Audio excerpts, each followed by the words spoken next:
Okay, so we are ready to begin round two. I have refreshed all of my heroes, adding another poison wound token to Crom. I have my starting hand of 7. I have refreshed the monsters on the board, and we know what the enemy AI is going to be. So I think the first character I'll activate will actually be Greltar. And I'm going to do that because I want to use his movement to go up here to explore this tile. And I want to orient the tile this way.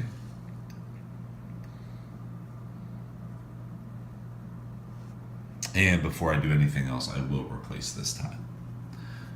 So this will be the first level 2 tile that we draw, including some goblins and an ogre. So it's getting a little bit tougher.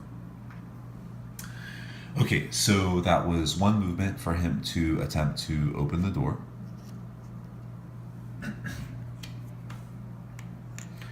He is going to spend 2 more movement because he is now adjacent to the enemies to move in.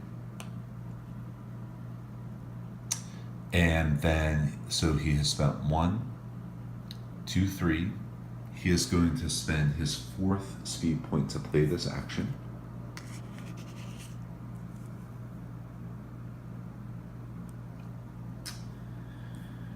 So that will give him a total attack of 4. And I could consider maybe playing some other cards sideways to give him a burst of strength to increase. But I don't think I want to do that. I think instead what I will have him do is to play protection. So it says spend 1 speed point, and we do have 1 left to spend because we spent 1, 2, 3. To target either yourself or 1 ally within 2 spaces for the rest of the round. Whenever the target is damaged, reduce the damage by 2. So I am going to target Ipsy since she already has 3 wounds. And I am going to place these chips on her tile to remind myself that she does have this bonus. I will play protection. I could have played adaptable, but that would not have been possible because this card was already in action. So you cannot play 2 cards of the same type in the same turn. So yeah, so I'm going to take a chance that my 4 combat, my 4 melee attack will be enough to defeat this Varg. The risk is that it does have good instincts, meaning I have to roll a combat die. So my hope is that this particular Varg I've stumbled upon in the dungeon, I've caught by surprise, maybe it's been sleeping or something else, and I will be able to take advantage of some slow instincts, but we'll see. And it had at least 1, so that means its total defense is 2 against my attack of 4, means that it does take 2 wounds. It only has 3 health in total, so should be able to defeat it shortly. Okay, so I still have XP left to spend. I have 2 XP to spend. And I think what I would like to do is to spend them so we could start moving cards out of the offer to be replaced by the more powerful cards. So I'm going to spend 2 XP to draft the Boots of Speed.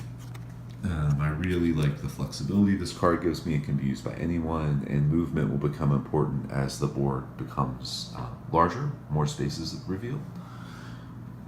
I've now drafted 5 cards. My hand limit is still 7. And maybe most importantly, I have the opportunity to go ahead and to take a level 2 card, the Tome of Knowledge, draw 4 cards or gain 1 face down XP. So the face down XP, I'm sure we'll see this more in the future, but that essentially just means that this is XP that cannot be used to draft cards from the offer, but it counts towards your victory points at the end of the game. So that's pretty cool. Okay, I'll take a look at my hand to see if I want to discard anything. I think I will not discard anything, so I'll simply draw back up to 7. And it's another one of Crom's cards, which is pretty cool.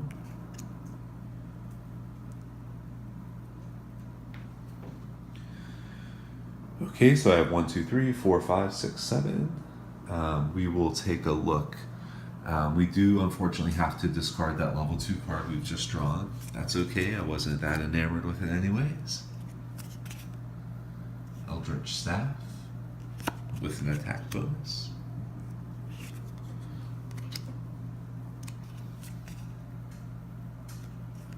And Innovation.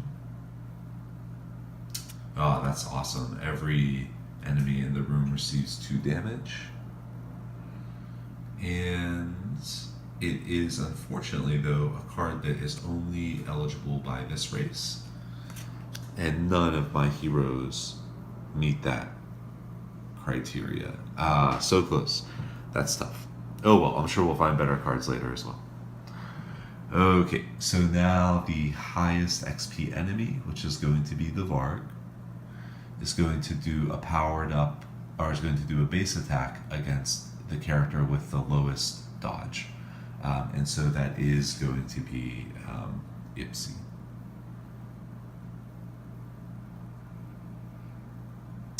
Well, actually, it would be Petra if the Varg can get to her.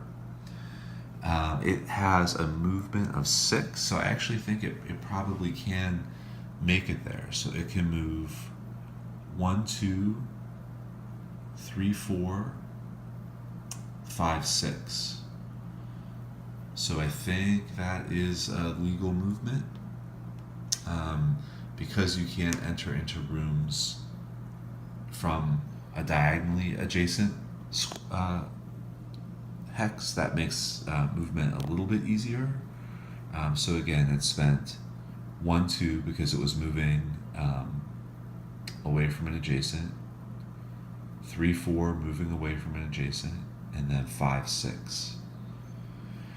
And the rules state that if you are moving from an adjacent character, it doesn't matter if you're adjacent to multiple characters, you only have to spend an additional movement point. You don't sort of spend extra movement per character.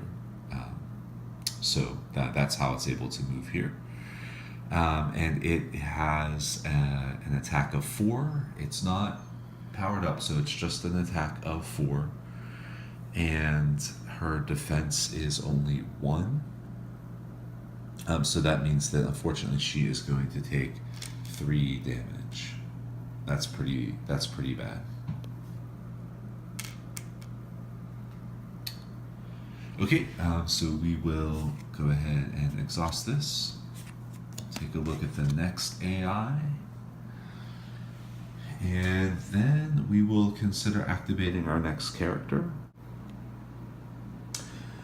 Okay, so I've just completed Greltar's turn, and before I go on to activate the next character, I should remember to exhaust the Varg, because it did attack. And I should also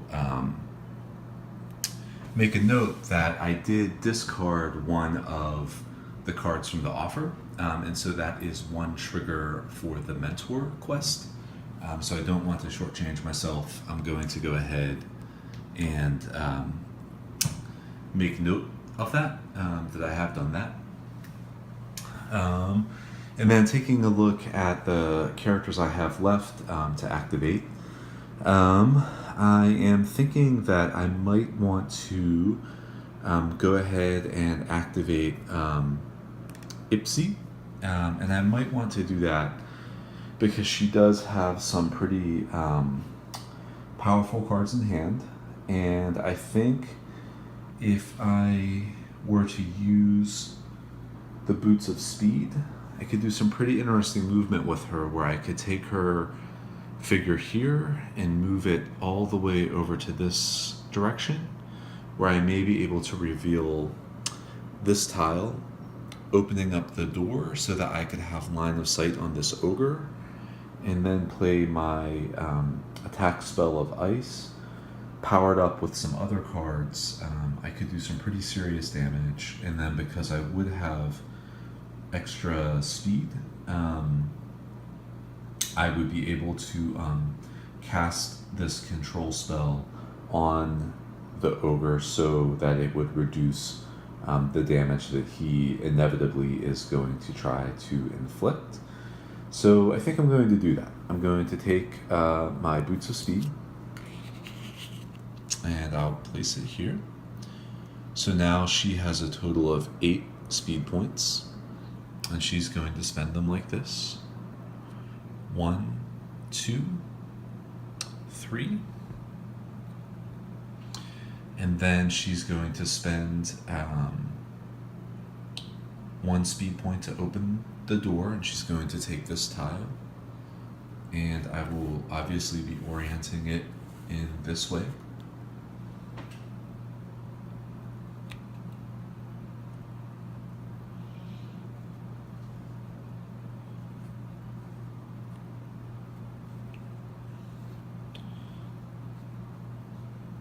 Again, so she's moved 1, 2, 3, 4 to open the door. That brings her into line of sight of the ogre.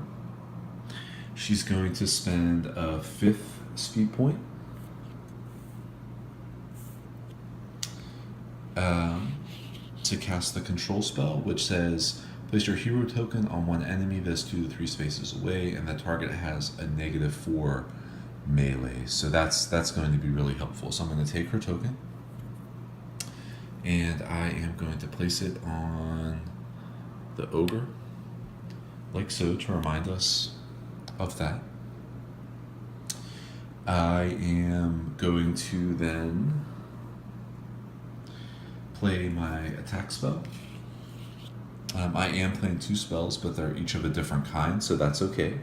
So my base ranged attack is now 5 instead of 1. I am going to play the maneuver of Farsighted, which I drafted earlier, to take that up to 6.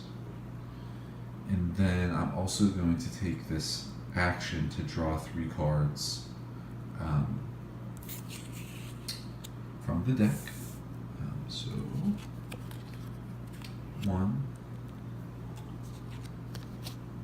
2, and 3. Okay, so let's think about it. The ogre has a total health of 6 and an armor of 2. So right now my attack strength is 5, 6.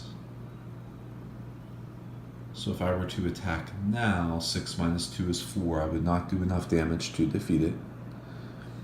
But if I play, I can definitely play this sideways because Greltar has already been activated. I do not want to play any of Crom's cards sideways because I want to activate him perhaps next. And then if I play this Force Shield sideways, that for a burst of strength, that will give me 1 more attack. So my attack strength is 1, 2, 7,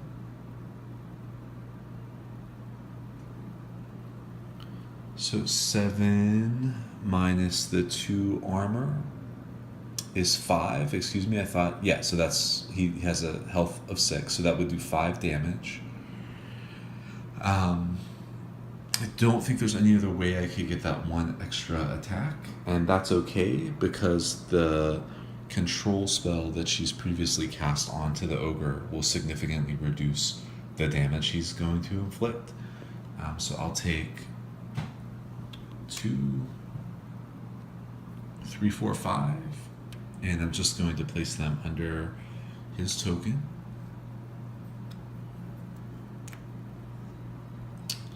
So he is 1 away.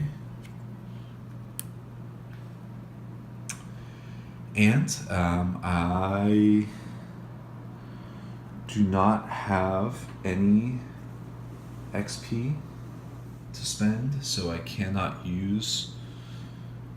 Because I do not have any XP to spend, I cannot discard. You don't spend the XP when discarding, rather, you just need to have it available to you. And so I obviously cannot draft anything. I should go ahead before I do anything and replace the tile. So here we see the Minotaur, who will be our first level 2 enemy, and that connects to Lady Eleanor's quest, which is good. Yeah, I think I do not obviously want to discard, so I'll draw back up to my hand limit of 7.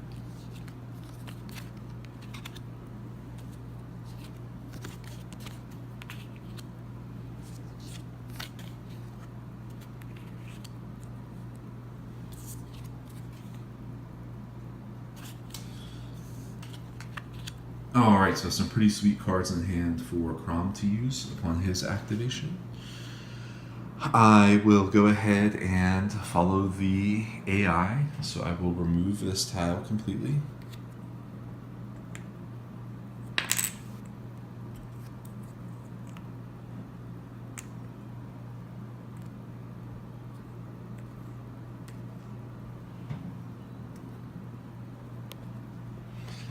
And I'll replace it with a new one. This is important for Castrum's quest, so I should try to reveal this soon. So the highest XP is definitely going to be the Ogre. The Ogre has some special instructions for activation, which says that the Ogre makes 1 attack against every adjacent enemy in all directions.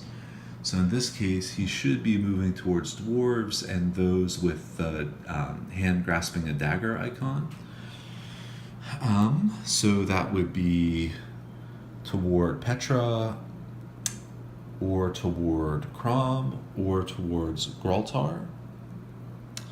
If he moves towards Graltar, that will allow him to also inflict some damage against Ipsy, so I think that that should be the direction in which he moves. He has a base movement of 3, so he could move like 1, 2, 3. So now he is going to do his attack of 5 with a combo of 1 for 6 total attack. But remember, Ipsy did cast the spell upon him, and that's denoted by her character token that says the target has a -4. So 6 minus 4 is 2. He is only attacking with a strength of 2.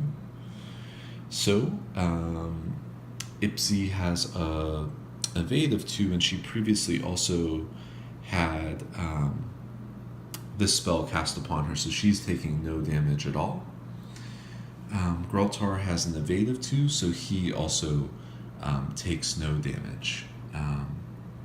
That is just really sweet, and we will return Ipsy's token to indicate she's exhausted, and flip his to indicate that he is exhausted.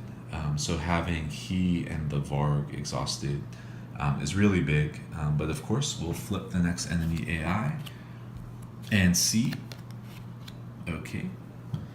Thought maybe the top row may indicate that we refresh and exhaust the enemy, but thankfully it does not. Although it will require us to lose this tile, which could be helpful for Lady Eleanor's quest, which requires us to defeat 3 level 2 or higher monsters, which the Minotaur would be, and it would also be cool, I think, just to get the Minotaur on the board. So I'll have to think about whether or not I want to bring him out next. Alright, so the next character I'll activate will be Crom. And he has 2 possible actions that he can play. And I think I'm going to have him play this action to remove 1 wound. And I am going to keep this possibly to play sideways with Petra. He cannot play hide, so I'm also going to move this over here. That may come in handy later to be played sideways, or maybe even it carries over until next round. He also cannot play his battle tactic because he, I don't think, can position himself behind any enemy's back, and he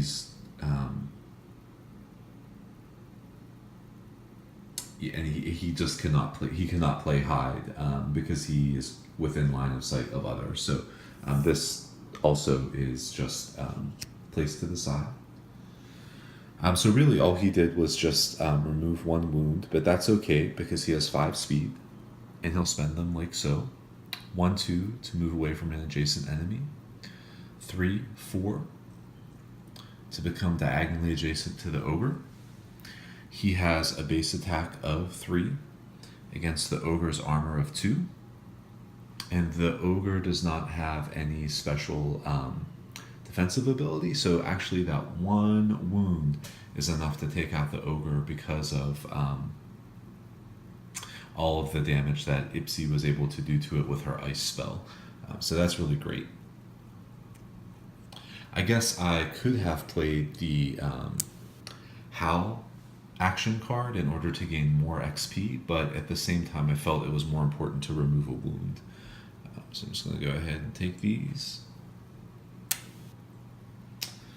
Okay, so he's defeated, giving us a total of 3 XP, which we begin to take from the new stack, the final stack. And I know exactly how I want to spend them. I very much want to draft the Eldritch Staff, which is going to be for use by Ipsy in the future round. Take that, place that into my hand.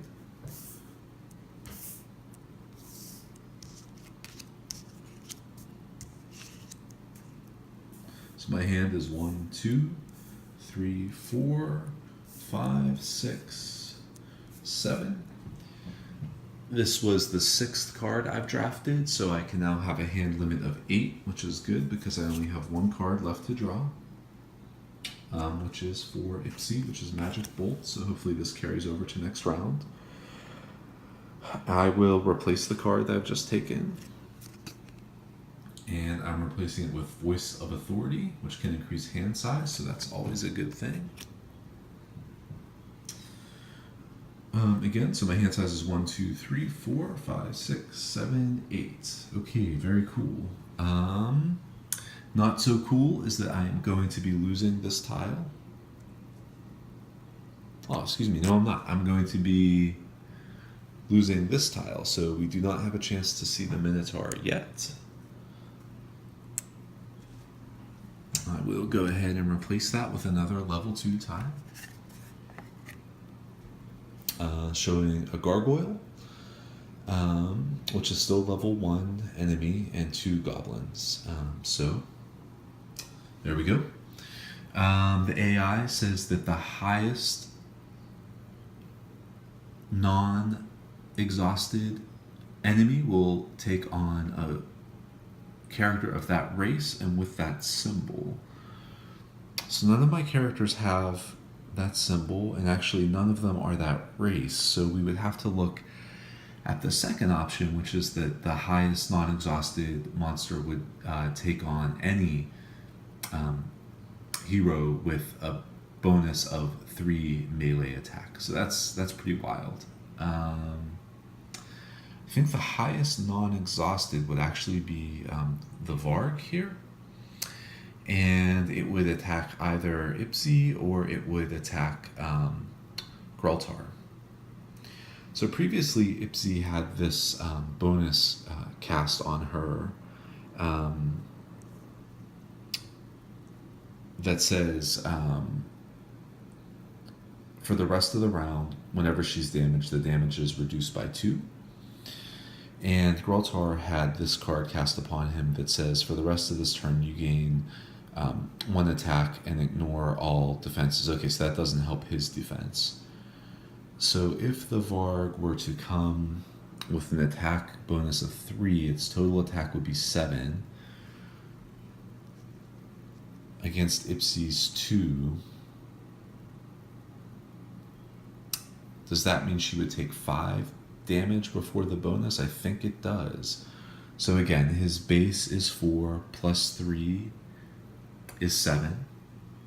Against her defense of 2 means she would take 5 damage. Then we would take into account the bonus. So she would take 3 damage for a total of 6, which actually would be enough to defeat her. Wow, that's really pretty devastating. I'm going to go ahead and place these 3 upon her. And we'll take a look next round at how we deal with the defeated hero. Well, one thing that we definitely do is we take her figure and we lay it on its side to indicate that she's been defeated. So that's really, really unfortunate. And when it's her turn next round, she could either do a burst of strength. We would really take this down to 5, which is her max health. She could do a burst of strength to remove 1 and then keep going, or she could do a rest to remove multiple wounds. So I think we'll have to consider our circumstances more carefully at that time. But for now, we will go ahead and exhaust this. Reveal the next enemy AI, showing us that we will lose Voice of Authority, and the gold key will go to the temporary discard pile. And before I do anything else, I'll take 1 negative XP, which is what you have to do every time you have a defeated hero. Wow, that was just not great.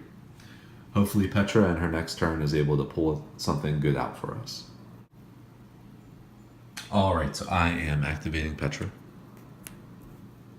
And the first card I'm going to play for her is Deep Knowledge. So Deep Knowledge is an action that allows us to look at the top 3 cards of the current upgrade deck.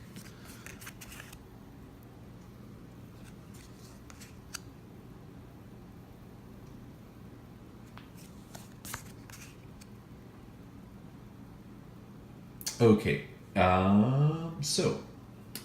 Shield Bash cannot be used by any of my characters because none have 2 shields. Remember, your heroes must possess all of the icons you see depicted.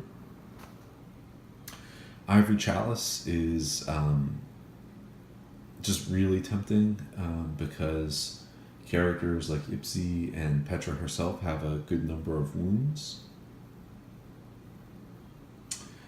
And then Paralyze is another card that could be used by Ipsy. It's another control spell that says spend 2 speed, place your hero token on 1 enemy 2 to 3 away. The enemy is immediately exhausted. Okay, well, we already have a lot of specific cards for Ipsy, so this doesn't interest me as much. I don't have any XP, but that's okay. You'll see in a moment why I really wanted to see what the order of the cards were. The card I most want is Ivory Chalice, so I'm going to place that on top. And then I'll place Paralyze, and then I'll place Shield Bash. So I'm placing them back in that order. Yeah, okay, great. So returning them here. And then I'm going to just turn, this doesn't count as movement, I'm just turning her figure like so. And instead of using speed points for any reason or making any movement, she's just going to do 2 attacks. Remember, if you don't spend speed, if you don't move, you are entitled to 2 attacks.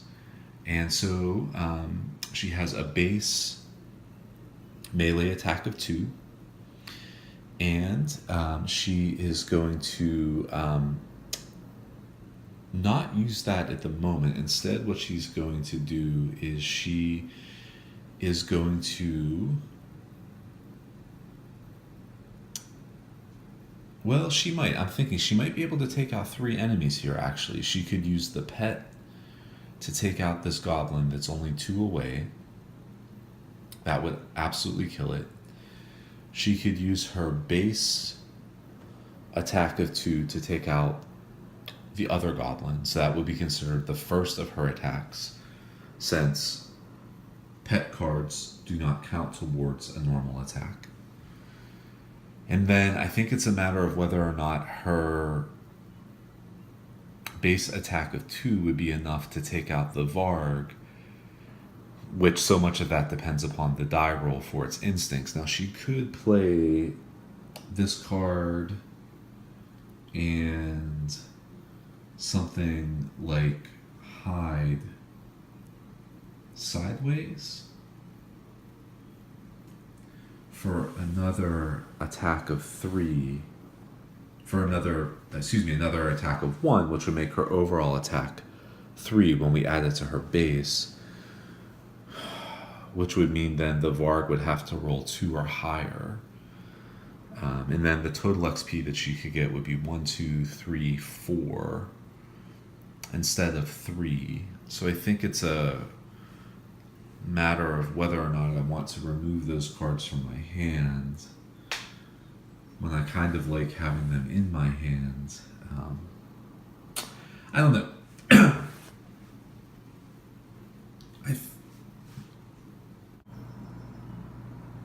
Okay, so I'm not quite sure what to do, but I do remember one time the great Ricky Royal said, sometimes you play to win and sometimes you play to find out what happens. And I think that's what I'm going to do in this case.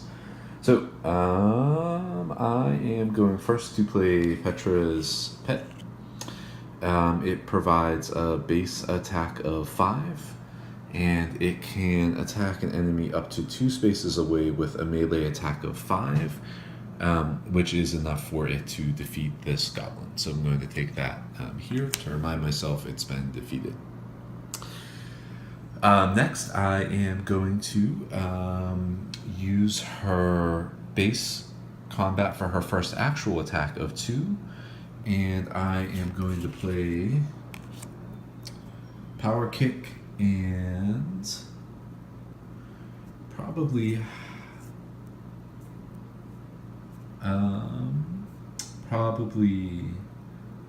hide sideways for another attack of 1. So 2 plus 1 is 3, and we will roll the die to find out what the defense is. It's a 0. See, sometimes luck is in your favor. So her total attack of 3 minus 1 is 2, so that is enough to defeat this Varg. I will place it here to remind myself that's been done. And then she can attack this enemy because it's adjacent and to her side. So her base attack is 2 against no defense. She crushes this popcorn enemy of the goblin. So the total XP then that she's earned is 4, which is just really awesome. So I'm going to take 4 XP.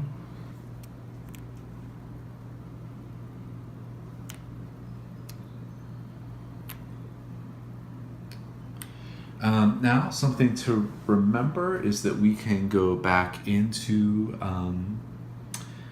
the deck, and the offer, I should say, and we can discard any that we have the XP that we could actually afford, and then we can even purchase the next one that takes its place. And in this case, we know what that's going to be because we already saw it because of Petra's ability, so I am going to do that.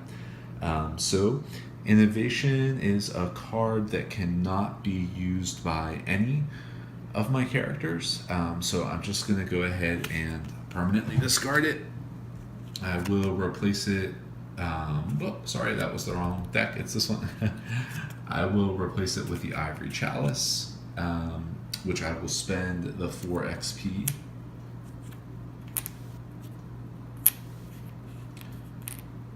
To take. And because I have discarded a card, that is one of the triggers over here for the Mentor quest. So I'm going to place a token there. So we're only 1 away from satisfying that.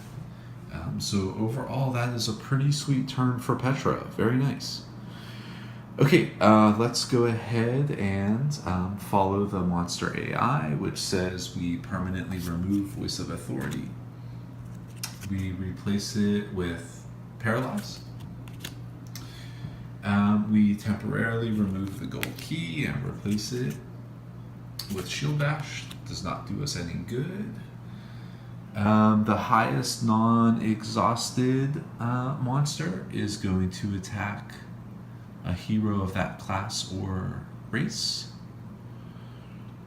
So Ipsy is of that race, but she is exhausted. Crom is of that class, and he's located here. And the highest XP monster is a tie between, non-exhausted, is a tie between the goblin and the spider. So it should be the spider that moves over, since it is a little more vicious with its poison ability. So it has a movement of 4. So it will move 1, 2, 3, 4 right beside him for its attack. It gets a bonus of 1, so its attack is actually 4. Against his defense of 2 means it inflicts 2 poison wounds. Ow, geez, really not good. And we will go ahead and turn this over and reveal one more. And that is what we'll be facing at the end of the first turn of next round. Overall, not a bad round. We maybe could have revealed one more, but we've made progress towards our quests. We have broken pretty deep into the second upgrade deck. Ipsy in particular has some great powered up cards, although she is defeated, so we're going to have to figure out how to heal her. Whenever we end up being able to reveal Castron, we have to place the entrance to his throne room in an empty tile. So I think where there are no heroes located, so it might be good to get our heroes located up here in the third round, clear out this Varg, which I badly want to defeat anyway for what it did to Ipsy, and then have the heroes positioned so that they could all easily converge back here to the center to defeat Castron. But of course, easier said than done. We will see how it goes. Thanks for watching.